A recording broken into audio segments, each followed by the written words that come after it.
ठीक है भाई, ये है एग्जाम्पल 1 और पेज है इसका 90। ठीक है, ये एग्जाम्पल हम करेंगे। Find the resultant of 3 forces 15 N along x axis, 10 Newton making an angle of 30 degree with x axis and 10 Newton along y axis। ठीक है, तो इन 3 का आपको मालूम करना है रिजल्टेंट ऑफ 3 वेक्टर्स। पहली फोर्स क्या है? F1, उसकी मैग्नीट्यूड कितनी दी गई है? 15 न्यूटन। और एंगल कितना है? वो कह रहे हैं अलॉन्ग एक्स एक्सिस है, इसका मतलब 0 डिग्री है। ये बात समझ में आ गई? अगर मैं इसको ड्रॉ करूँगा तो ऐसे ड्रॉ कर सकता हूँ कि ये 15 न्यूटन की फोर्स है और एक्स एक्सिस की तरफ लग रही है, ये एक्स एक्सिस था। एंगल कितना बन रहा है? एक्स 0 बन रहा है, इसलिए यहाँ क्या लिख दिया? 0। और दूसरी फोर्स कितनी दी गई है? 10 न्यूटन। दूसरी फोर्स कितनी है? F2, वो है 10 न्यूटन। और वो कहाँ लग रही है? Making an angle of 30 degree. उसका एंगल कितना है? 30 डिग्री।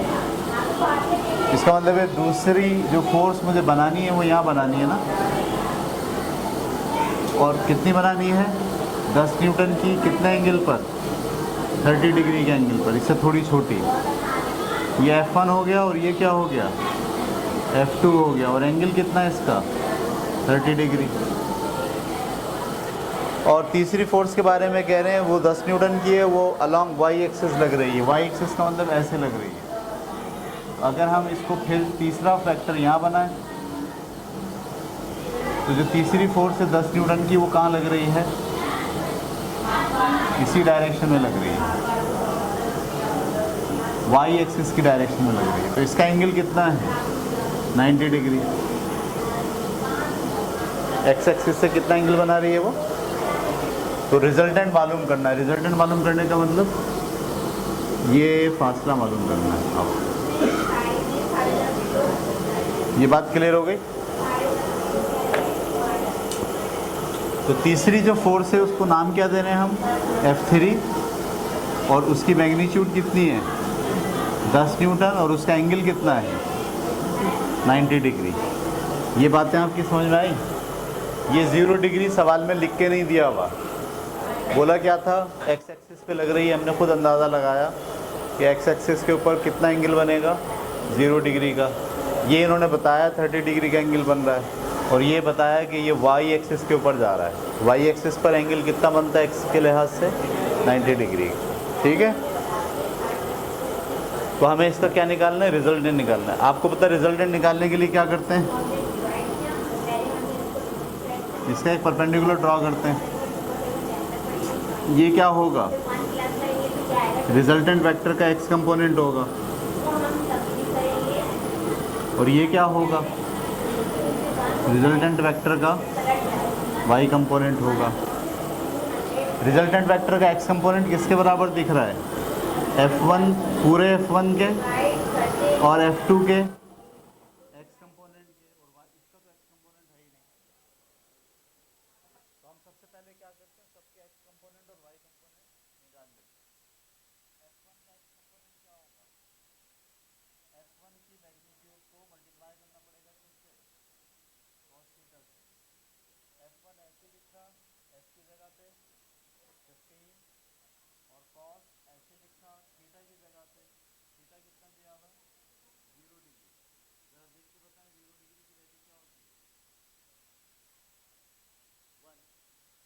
कहाँ लिखा है ये बुक में? पेज नंबर 92 पे। 0 डिग्री। cos में 0 किसके बराबर होता है? तो मैंने यहाँ 15 को 1 से मल्टीप्लाई करके जवाब क्या ले आया? 15। तो ये F1 का x कंपोनेंट आ गया। क्या F1 का y कंपोनेंट है? नहीं है। लेकिन अगर मैं मैथ के ज़रिए से पता चलाना चाहता हूँ F1 का y कंपोनेंट, तो कैसे पता चलाऊँगा? F की मैग्नीट्यूड को मल्टीप्लाई करूँगा किससे? साइन थीटा से। तो F की जगह 15 और साइन थीटा की जगह पर 0। साइन 0 की वैल्यू बताइए। 0, 15 को 0 से मल्टीप्लाई करेंगे क्या आ जाएगा? तो देखो मैथ भी कह रहा है कि Fy क्या है? 0 है। सही है। उसके बाद हम क्या निकाल रहे हैं? F2 के x कंपोनेंट और y कंपोनेंट। F2 का x कंपोनेंट बराबर होगा F2 की मैग्नीट्यूड को मल्टीप्लाई करना पड़ेगा किससे? cos थीटा से। मैग्नीट्यूड कितनी है F2 की? 10। और cos थीटा की जगह पे क्या लिखेंगे? 30। cos 30 की वैल्यू बताइए।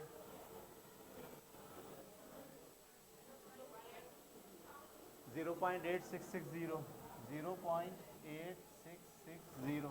इसको इससे मल्टीप्लाई करेंगे तो क्या आ जाएगा? 8.660। ये क्या आ गया? F2 का x कंपोनेंट। अब क्या निकालेंगे? F2 का y कंपोनेंट किसके बराबर होता है? F2 की मैग्नीट्यूड को मल्टीप्लाई करना है किससे? साइन थीटा से। F2 की मैग्नीट्यूड कितनी है? 10। और साइन थीटा की जगह पे क्या लिखेंगे? 30। साइन 30 की वैल्यू क्या दी गई? 0.5। इसको मल्टीप्लाई करेंगे, जवाब हो जाएगा 5। तो F2y किसके बराबर आ गया? 5 के। ये बात क्लियर हो गई। अब क्या निकालेंगे? F3 का x कंपोनेंट और F3 का y कंपोनेंट। F3 का x कंपोनेंट किसके बराबर होगा? F की मैग्नीट्यूड को मल्टीप्लाई करना है किससे? cos थीटा से। तो मैंने लिखा है F3 की जगह पे 10 और cos थीटा की जगह पे 90। cos 90 की वैल्यू बताओ। 0। तो ये 0 से मल्टीप्लाई होकर क्या हो गया? यानी F3 का x कंपोनेंट जिसके बराबर आ गया? 0 के। अब F3 का कौन सा कंपोनेंट निकालना है? y component. वो किसके बराबर होगा? F3 की मैग्नीट्यूड को मल्टीप्लाई करना है किससे? साइन थीटा से। F3 की जगह क्या लिखेंगे? 10। और साइन थीटा की जगह क्या लिखेंगे? 90। साइन 90 की वैल्यू क्या होती है? 1। तो 10 को 1 से मल्टीप्लाई करें, जवाब क्या आ गया? 10। F3y क्या आ गया? 10। यहाँ तक उतारिए तस्वीर बना के। आपको थोड़ा परेशानी होगी अभी, क्योंकि अब हम लोग तो बात ख़त्म हो गई। अभी हमने क्या निकाला है? सारे फोर्सेस के x कंपोनेंट और y कंपोनेंट निकाल दिए। अब क्या करते हैं? आपको पता है जो Rx होता है वो किसके बराबर होता है? जो Rx होता है वो बराबर होता है F1x, क्या ख्याल है, प्लस F2x प्लस F3x। तो बताइए Rx F1x की जगह क्या लिखूं मैं? F1x की जगह क्या लिखूं? 15 प्लस F2x की जगह क्या लिखूं? 8.660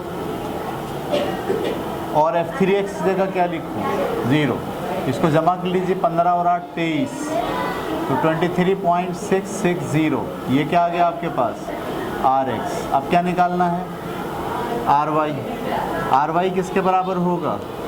F1y plus F2y plus F3y। F1y की जगह क्या लिखेंगे? 0 प्लस F2y की जगह क्या लिखेंगे? 5 और F3y की जगह क्या लिखेंगे? 10। कितने हो गए तीनों मिलके? 15। ये बात क्लियर हो गई। अब आपको ये पता चल गया Rx, और आपको क्या पता चल गया? अब आपको क्या निकालना है? R कैसे निकलता है? Pythagoras theorem. क्या होता है पाइथागोरस थ्योरम?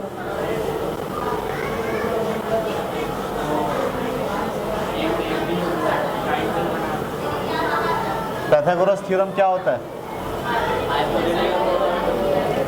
हाइपोटेन्यूज का जो स्क्वायर है, ये हाइपोटेन्यूज क्या है? R है। इसका स्क्वायर किसके बराबर होता है? सॉरी, स्क्वायर को मैं वहाँ ले गया, तो ये क्या बन गया? Rx का स्क्वायर प्लस Ry का स्क्वायर। R की जगह मैंने R लिखा, Rx की जगह पे क्या लिखूं? 23.66, इसका क्या लगा दिया स्क्वायर, प्लस आर वाई की जगह क्या लिखूं, 15 का स्क्वायर। अब हमें इस्तेमाल करना है कैलकुलेटर।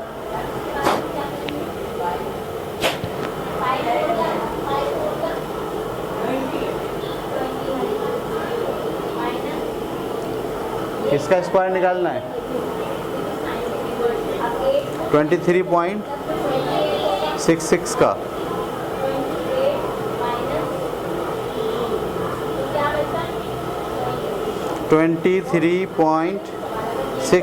का स्क्वायर, ये निकलता है 559.79 और 15 का स्क्वायर निकलता है 225। इसको जमा कर रहा हूँ मैं, प्लस का 225, ये निकला 784.79। अब क्या निकालना है इसका स्क्वायर रूट, तो मैंने कैलकुलेटर से इसका स्क्वायर रूट निकाल लिया 28.01, तकरीबन 28। तो आर की वैल्यू क्या आ गई 28। सवाल ख़त्म, छाप लें। 2 पेज नंबर 93, ठीक है, निकाल लीजिए 93 और पेज नंबर एग्जाम्पल 2 पढ़ें क्या बोलता है।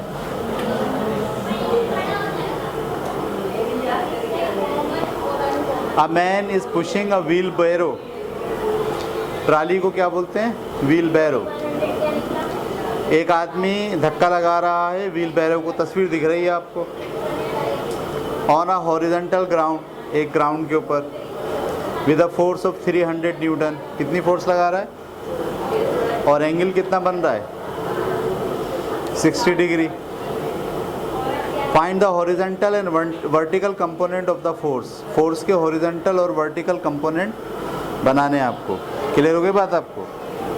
तो ये गौर से देखिए आप, जो इन्होंने बताया है कि ये लगा रहा है ना वो, अगर ये एक्स एक्सिस मान लिया जाए तो कौन से एंगल से लगा रहा है 60 डिग्री से, और ये लग रही है फोर्स, ठीक है। क्या निकालना है इसका, एक्स कंपोनेंट और वाई कंपोनेंट। तो अगर आप इसको यहाँ से यहाँ अगर 60 डिग्री है तो ये भी कितना है 60 डिग्री। तो मैं अगर इसका परपेंडिकुलर यहाँ ड्रा करूँ एक्स एक्सिस के ऊपर, तो ये क्या होगा, अगर ये फोर्स है तो ये क्या होगा फोर्स का एक्स कंपोनेंट, और ये क्या होगा फोर्स का वाई कंपोनेंट। ये बात क्लियर हो गई या नहीं हो गई। तो असल में आपके लिहाज से ये ऐसे ही होगा, लेकिन मेरे लिहाज से हमेशा जो एंगल लिया जाता है वो ऐसे लिया जाता है, और ये वाई कंपोनेंट नीचे की तरफ जा रहा है, तो माइनस में आना चाहिए जवाब। लेकिन हम जो काम करेंगे उसको जवाब माइनस में आएगा नहीं, क्योंकि हम ये वाला एंगल ले रहे हैं। एंगल हमेशा एक्स एक्सिस से एंटी क्लॉकवाइज चलते हुए लिया जाता है। अगर ये 60 दिया हुआ है ना, तो मुझे जो एंगल लेना चाहिए उसूलन वो लेना चाहिए 300, क्योंकि यहाँ से यहाँ तक एंगल कितना बनता है, यहाँ से यहाँ तक कितना बनता है 180, यहाँ से यहाँ तक कितना बनता है, फिर 90, 270 हो गया। ये अगर 60 है ये 30 होगा, 270 और 30 कितना हो गया 300। तो एंगल हमें कितना लेना चाहिए 300। ये उसूल है। क्या उसूल है, जब भी आप किसी वेक्टर का एंगल लेते हैं वो पॉजिटिव एक्स एक्सिस से एंटी क्लॉकवाइज आते हुए लेते हैं, ये उसूल है। लेकिन हम ये वाला उसूल यहाँ नहीं लगा रहे, हम ये वाला एंगल इस्तेमाल करेंगे, और ये जो वैल्यू निकलेगी, क्योंकि हमें शक्ल से दिख रहा है कि वो ऐसे धक्का नीचे लगा रहा है ना वो, तो इसका मतलब है उसका जो वाई एक्सिस है वो कहाँ जा रहा है, ज़मीन के अंदर जा रहा है, और एक्स एक्सिस कहाँ जा रहा है, ज़मीन के साथ जा रहा है। तो वो जो ट्राली हरकत कर रही है वो किसकी वजह से कर रही है, एफ एक्स की वजह से। एफ वाई क्या हो रहा है, ज़ाया हो रहा है, ज़मीन के अंदर तो जा ही नहीं रही ट्राली। वो क्या कर रहा है, उस ज़मीन के अंदर ट्राली को ले जाने की कोशिश कर रहा है, सही है। और कितने एंगल से कर रहा है, 60 डिग्री से। तो उसका एक पार्ट जो ये वाला है वाई एक्सिस, ये ज़ाया हो रहा है, और एफ एक्स जो है वो यूटिलाइज हो रहा है हरकत देने के लिए। लेकिन हमें सिर्फ मालूम करना है फोर्स कितनी दी गई है, 300 न्यूटन, और एंगल कितना दिया गया है, 60 डिग्री। हमें क्या निकालना है, फोर्स का एक्स कंपोनेंट और फोर्स का वाई कंपोनेंट। फोर्स का एक्स कंपोनेंट कैसे निकालते हैं, फोर्स को मल्टीप्लाई करते हैं किससे, कॉस थीटा से, सही है। ये फार्मूला है इसका, कहाँ से आया, ये हमने बहुत तवील बहस की हुई है इस पर। एफ एक्स हमने ऐसे लिखा, एफ की जगह क्या लिखेंगे 300, और कॉस की जगह क्या लिखेंगे कॉस, और थीटा की जगह क्या लिखेंगे 60। कॉस 60 की वैल्यू बताएं 0.5। 300 को मल्टीप्लाई कर दिया मैंने किससे, 0.5 से, तो एफ एक्स किसके बराबर आ गया, 150 के बराबर आ गया। ये असल में आधा कर देता है, 0.5 क्या करता है, इसको आधा कर देता है, तो ये 0.150 आ गया। अब क्या निकालेंगे, एफ वाई कैसे निकालते हैं, एफ की मैग्नीट्यूड को मल्टीप्लाई करते हैं साइन थीटा से। एफ कितना है 300, साइन थीटा की जगह पे क्या लिखेंगे 60। साइन 60 की वैल्यू बताइए 0.8660। 300 को मल्टीप्लाई करो, 3 से 18, ऐसे कर लें 300, 3 से 18 क्या 19, 3 8 24 और 1 25, 2 0 जो रहे वो बढ़ा दिया मैंने, और 4 के बाद पॉइंट लगा दिए, 1 2 3 4 के बाद 259। एफ वाई कितना आ गया 259.8 न्यूटन। ये हो गया इसका जवाब, उतार लीजिए।